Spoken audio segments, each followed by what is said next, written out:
வணக்கம் ஜோதிட நண்பர்களே. 2024 புத்தாண்டு வருட லக்ன பலன்கள். இந்த 2024ஆம் வருடம் 12 ராசிக்கும் எப்படி இருக்கும் அப்படின்னு ஏற்கனவே பார்த்துருக்கோம். இனி லக்ன ரீதியாக 2024ஆம் வருடம் எப்படி இருக்கும் அப்படிங்கிறத பற்றி பார்க்க போகிறோம். அதற்கு முன்னாடி பொதுவான வகையில் இந்த 2024ஆம் வருடம் அப்படிங்கிறது ஒரு கன்சாலிடேட் வருடமாகத்தான் இருக்கும். அதாவது பாசிட்டிவ் அண்ட் நெகட்டிவ் கலந்த விளைவுகளை கொடுக்கக்கூடிய வருடமாக இருக்கும். எல்லா விஷயங்களுமே எந்த அளவுக்கு வளர்ச்சியை நோக்கி போகுதோ அதே அளவுக்கு வீழ்ச்சியையும் இந்த வருடம் பார்க்கும். எதெல்லாம் ஆரம்பத்திலே வீழ்ச்சியை கொடுத்து வருதோ அதெல்லாம் பார்த்திங்கன்னா பின்னாடி வளர்ச்சியை கொடுத்து வரும். ஸோ இப்படி ஜிக்ஸாக் மாதிரி தான் எல்லா விஷயங்களுமே மாறி மாறி போய்கிட்டே இருக்கும். அதில் குறிப்பாக பார்த்திங்கன்னா பொருளாதாரம் சார்ந்த விஷயங்கள் இந்த வருடம் நிறைய மாறுதலுக்கு உட்படும். குறிப்பாக இந்த rich get richer poor get poor அப்படிங்கிற கான்செப்டை இந்த வருடம் பார்க்க முடியும். ஸோ பொதுவாகவே பொருளாதார நிலை அப்படிங்கிறது ஒரு நல்ல ஏற்றத்தையும் உண்டாக்கும். அதே நேரம் அது பல பேருக்கு சங்கடத்தையும் ஏற்படுத்திக்கிட்டு தான் இருக்கும்.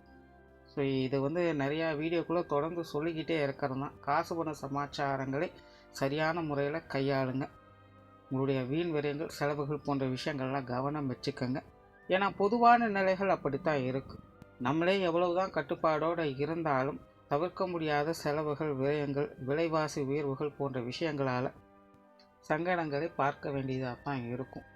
பட் இருந்த போதிலும் முடிஞ்ச அளவுக்கு கண்ட்ரோல் பண்ணிக்கிறது நல்லது. அதே போல் ஆசையின் காரணமாக அவசரத்தின் காரணமாக தேவையில்லாத முதலீடுகள் போன்ற விஷயங்களில் கவனம் எடுத்துக்கங்க. ஸோ இந்த பொருளாதார நிலையை பொறுத்த வரைக்கும் தீர ஆலோசித்து செயல்பட்டு வருவது நல்லது. கண்ணுக்கு முன்னாடி காமிக்கிறது ஒரு மாயை மாதிரி இருக்கும். அதே போல் உடல் நலம் சார்ந்த விஷயங்களையும் கவனம் எடுத்துக்கங்க. இதற்கு முன்னாடி ராகுக்கு இது பயிற்சியிலே கிளியராக சொல்லியிருக்கும். புதுசாக ஏதாவது வியாதிகள் போன்ற விஷயங்கள்லாம் வர செய்யும். பட் இருந்தாலும் கொரோனா மாதிரியான பெரிய அளவுக்கு அது வளராது. பட் இருந்தாலும் உடல் நலம் சார்ந்த விஷயங்களில் மக்கள் கொஞ்சம் விழிப்புணர்வோடு செயல்பட்டு வருவது நல்லது. கொஞ்சம் ஹெல்த் கான்சியஸ் தேவைப்படும். அதே போல் தேவையில்லாத கான்ட்ராவர்சியான சமாச்சாரங்கள், சம்மந்தமே இல்லாத ஒரு நபர் யாரோ ஒன்று ஏதோ ஒன்று சொல்லிட்டு போயிடுவாங்க. பட் அதை வச்சு இருக்கிறவங்களாம் ஒரு பிரச்சனையை உருவாக்கிட்டு இருப்பாங்க. அது ரொம்பவுமே காரசாரமாக போய்கிட்டு இருக்கும். பட் எல்லாம் முடிஞ்சதுக்கப்புறம் பார்த்தீங்கன்னா இது எதுக்காக இப்படி நடந்தது, இதனால் என்ன பிரயோஜனம் அப்படின்னு யோசிக்க வைக்கும். சிம்பிளாக சொல்லணும்னாலே இந்த வருடம் பார்த்திங்கன்னா எல்லா விஷயங்களுமே ரொம்ப சீரியஸாக கொண்டுட்டு போவாங்க. செயல்பாடுகள் அப்படிங்கிறது ரொம்பவுமே சுறுசுறுப்பாக ஆர்வத்தோடு இருக்கும்.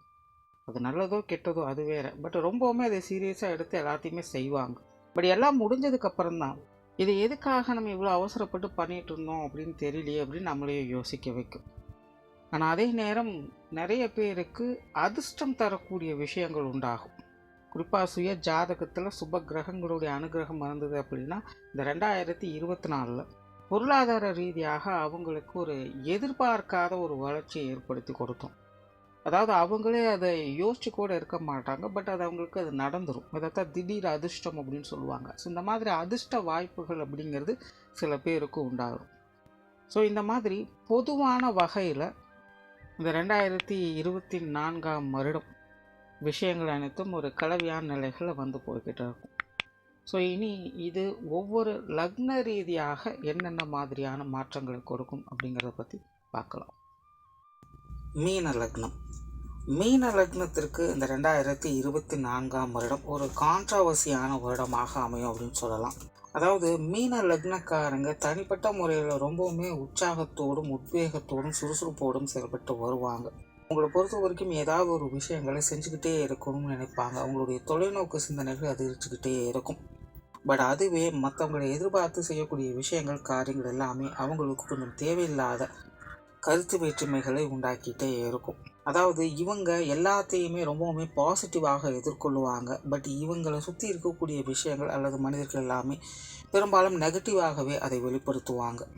ஸோ இதனால் இவங்களுடைய வாழ்க்கை நிலை இந்த 2024 கொஞ்சம் கான்ட்ரவர்சியாகவே இருக்கும். நிறைய விஷயங்களை செய்யணும்னு நினைப்பாங்க. பட் அதற்கான வாய்ப்புகள் அவங்களுக்கு மறுக்கப்பட்டுக்கிட்டே இருக்கும். அதாவது கள்ளக்கண்டா நாயக்கான நாயக்கண்டா கள்ளக்கானம் அப்படின்னு சொல்லுவாங்க.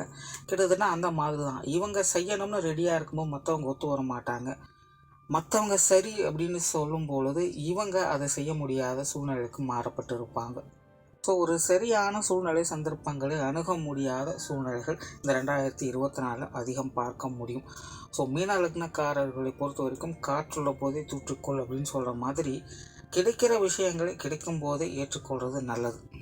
அதே நேரம் அவசரம் இல்லாமல் ரொம்பவுமே பொறுமையாக எல்லா விஷயங்களும் ஹேண்டில் பண்ணுறது நல்லது. ஏன்னா எப்போவாவது ஒரு தடவை தான் வாய்ப்பு கிடைக்கணும் அப்படிங்கும் பொழுது அந்த வாய்ப்புக்காக காத்திருக்கணும். நான் நினைக்கும் போது அது கிடைக்கல அப்படின்னு வீம்பு பிடிச்சிட்டு இருந்தோம்னா ஒன்றுமே பண்ண முடியாது. கிட்டத்தட்ட அந்த மாதிரியான சூழ்நிலைகள் தான். ஸோ சூழ்நிலைகளை அனுசரித்து போகக்கூடிய வருடமாக தான் இந்த 2024 மீன லக்னத்துக்கு அமைஞ்சிருக்கு. இதன் காரணமாக நிறைய பேர் கொஞ்சம் தனிமை பிரியர்களாக மாற ஆரம்பிப்பாங்க. ஸோ மீன லக்னக்காரங்க கொஞ்சம் தனித்து செயல்படவே முற்படுவாங்க.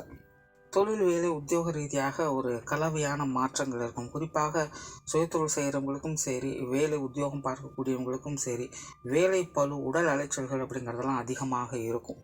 கொஞ்சம் வேண்டா வெறுப்போடைய எல்லா விஷயங்களும் செய்ய வேண்டியதாகவும் இருக்கும். பட் இருந்தாலும் வேறு வழி இல்லை, செஞ்சு தான் ஆகணும் அப்படின்னு அவங்களே ஆறுதல் படுத்தி கொண்டு எல்லா விஷயங்களும் செய்து வருவாங்க. சிலருக்கு வேலை சார்ந்த விஷயங்களில் இடமாற்றங்கள் போன்ற விஷயங்கள் ஏற்படலாம். பட் இருந்தாலுமே இக்கரைக்கு அக்கறை பச்சை அப்படிங்கிற மாதிரி எங்கே போனாலும் ஒரே மாதிரியான சூழ்நிலைகளை தான் பார்த்து வருவாங்க. ஸோ முடிஞ்ச அளவுக்கு உங்களுடைய வீண் அலைச்சல்கள் சங்கடங்கள் போன்ற விஷயங்களை குறைப்பதற்கான வழிகளை பார்ப்பது தான் நல்லது. ஹார்ட் ஒர்க்கை காட்டிலும் கொஞ்சம் ஸ்மார்ட் ஒர்க்குக்கு ப்ரிஃபர் பண்ணுங்கள். பொருளாதார ரீதியான விஷயங்கள் ஒரு அளவான அமைப்போடு தான் செயல்படுது. குறிப்பாகவே இனி வரக்கூடிய காலங்களில் மீன லக்னக்காரங்களுக்கு இந்த பொருளாதார நிலைகள் கொஞ்சம் மந்த நிலையில் தான் செயல்படும். பெருசாக டெவலப்மெண்ட் அப்படிங்கிறது எதுவும் இப்போ எதிர்பார்க்க முடியாது. அதில் இந்த 2024 வரவுகளை விட செலவுகளையே அதிகம் ஏற்படுத்துது. ஸோ கையில் எவ்வளோ இருந்தாலும் ஏதாவது ஒரு வகையில் செலவுகள் வந்து கொண்டே தான் இருக்கும். பொருள் வரவு இருக்கா இல்லையா அப்படிங்கிறது விஷயமே அல்ல. இருக்கிறதை காப்பாற்றுறது அப்படிங்கிறது தான் உங்களுக்கு பெரிய சிரமமாகவே இருக்கும். ஸோ முடிஞ்ச அளவுக்கு உங்களுடைய வீண் விரயங்கள் செலவுகள் போன்ற விஷயங்கள்லாம் கவனமாக இருங்க. ஏன்னா ஏதாவது ஒரு வகையில் செலவுகள் அப்படிங்கிறது தவிர்க்க முடியாதாக இருக்கும். அண்ட் சிலருக்கு பார்த்திங்கன்னா மருத்துவ விரயங்கள் அப்படிங்கிறதே சற்று கூடுதலாக இருக்கும். ஸோ உடல்நல விஷயங்களையும் கொஞ்சம் கவனம் எடுத்துக்கோங்க. குறிப்பாக வயதில் மூத்தவங்கள்லாம் பார்த்திங்கன்னா உடல்நல விஷயங்களில் கொஞ்சம் கவனம் தேவைப்படும். மன ரீதியான சங்கடங்களுக்கு கொஞ்சம் ஆட்பட வேண்டியதாக இருக்கும். மனசில் குழப்பங்கள், ஃப்ரஸ்ட்ரேஷன் போன்ற விஷயங்கள்லாம் அதிகமாக வந்து போகும். அதனால் முன்னாடியே சொன்ன கொஞ்சம் அமைதியாக பொறுமையாக எல்லா விஷயங்களுமே ஹேண்டில் பண்ணுங்கள். ஹார்ட் ஒர்க்கை காட்டிலும் ஸ்மார்ட் ஒர்க்கை ப்ரிஃபர் பண்ணுங்கள் அப்படின்னு. அதாவது மீன லக்னத்தை பொறுத்த வரைக்கும் தெரியாத ஒரு இடத்திற்கு தெரிஞ்ச இடம் அப்படின்னு நினச்சி வந்துட்டோம். பட் வந்த பிறகு தான் அது நமக்கு தெரியுது அது தெரியாத இடம் அப்படின்னு. பட் அதனால் இடத்துக்கு தகுந்த மாதிரி மாறி நம்ம செயல்படணுமே இல்லாமல் நம்மளுடைய சௌரியத்துக்கு அந்த இடத்தை மாற்ற முடியாது. கிட்டத்தட்ட மீன லக்னக்காரங்களுடைய நிலை அப்படித்தான். ஸோ சூழ்நிலை சந்தர்ப்பங்கள் எப்படி அமையுதோ அதற்கு தகுந்த மாதிரி நீங்களும் கொஞ்சம் அடாப்ட் ஆகிறது இந்த வருடம் உங்களுக்கு சாதகமாக இருக்கும். சொத்துக்கள் மற்றும் வாகன ரீதியான விஷயங்கள் ஓரளவுக்கு சாதகமான அமைப்புகளை எதிர்பார்க்கலாம். இதுவரைக்கும் சொத்து சுகங்கள் வகையில் மீன லக்னக்காரங்களுக்கு பெருசாக எந்த ஒரு முன்னேற்றமோ பெனிஃபிட்ஸோ எதுவுமே இருந்திருக்காது. பட் இனி வரக்கூடிய காலங்களில் சொத்து சுகங்கள் சார்ந்த விஷயங்கள் மீன லக்னக்காரங்களுக்கு ஒரு சாதகமான அமைப்புகளை ஏற்படுத்தி கொடுக்கும். நிறைய பேர் லோன் வாங்கி வீடு கட்டலாம் அப்படிங்கிற நினைப்புகள் ஏற்பட்டு இருக்கும். அது சார்ந்த ப்ராசஸ்லையும் ஈடுபட்டு வருவீங்க. பட் இதெல்லாமே கொஞ்சம் ஸ்லோ ப்ராசஸாக தான் இருக்கும். பட் உங்களுடைய எண்ணங்கள் ஈடேறும். இப்போ சொத்துக்கள் வாகன ரீதியான விஷயங்களில் ஒரு சாதகமான அமைப்புகளை இனி வரக்கூடிய காலங்களில் எதிர்பார்க்கலாம். குடும்ப வாழ்க்கை கிட்டத்தட்ட அப்படி தான் ஒரு சாதகமான அமைப்புகளை ஏற்படுத்தி கொடுக்கும். இது வரைக்கும் மீன லக்னக்காரங்க குடும்பத்துக்குள்ளே கொஞ்சம் கான்ட்ரவர்சியான விஷயங்களை பார்த்து வந்திருப்பீங்க. குடும்ப உறவுகளாகட்டும், விஷயங்கள், காரியங்களாகட்டும், நீங்கள் எடுத்துக்கொண்ட சிறுதை அளவுக்கு மற்றவங்ககிட்ட சப்போர்ட் அப்படிங்கிறது ஏற்பட்டு இருக்காது. பட் இனி பார்த்தீங்கன்னா அந்த நிலைகள் அப்படியே கொஞ்சம் தலைகளாக மாற ஆரம்பிக்கும். குடும்ப உறுப்பினர்கள் வகையில் கொஞ்சம் சப்போர்ட்ஃபுல்லான விஷயங்களை எதிர்பார்க்கலாம்.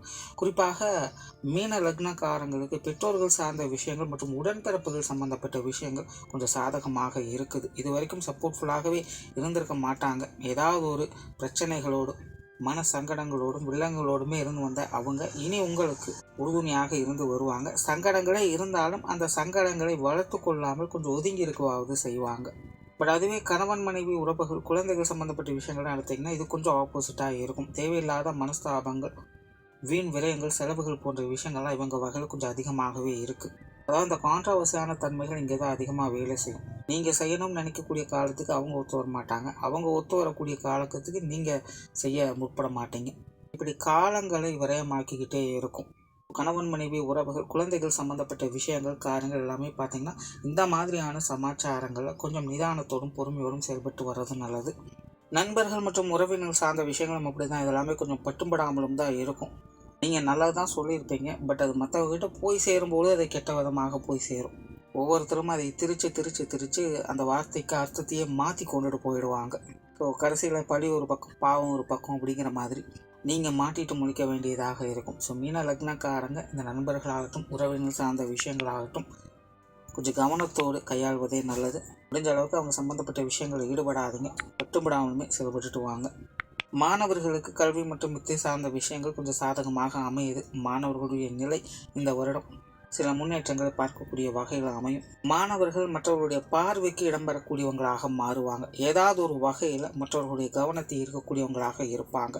ஸோ மாணவர்களுக்கு இது ஒரு யூனிக்கான வருடமாக இருக்கும் அப்படின்னு சொல்லலாம். உடல்நலம் சார்ந்த விஷயங்களை கொஞ்சம் கவனம் எடுத்துக்கோங்க. ஏற்கனவே சொல்லியிருந்த சிலருக்கு மருத்துவ விவரங்கள் சற்று அதிகமாகவே இருக்கும்.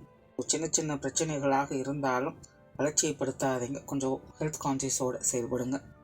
வெளியூர் மற்றும் வெளிநாடு சம்பந்தப்பட்ட விஷயங்கள் சாதகமாக இருக்கும். குறிப்பாக வருடத்தின் பிற்பகுதிகள் இந்த விஷயங்கள் காரியங்கள் உங்களுக்கு நன்மைகள் உண்டு. ஸோ ஓவராலாக அந்த 2024ஆம் வருடம் மீன லக்னத்தை பொறுத்த வரைக்கும் கொஞ்சம் கேர்ஃபுல்லாக தான் இருக்கணும். இக்கரைக்கு அக்கறை பச்சை அப்படிங்கிற மாதிரி வாழ்க்கை சூழ்நிலைகளும் மாறி மாறி இருந்து கொண்டே தான் இருக்கும். அதனால் நிதானத்தோடும் பொறுமையோடும் மற்றவங்களை அனுசரிப்போடும் செயல்பட்டு வருவது நல்லது. நன்றி, வணக்கம், வாழ்க வளமுடன்.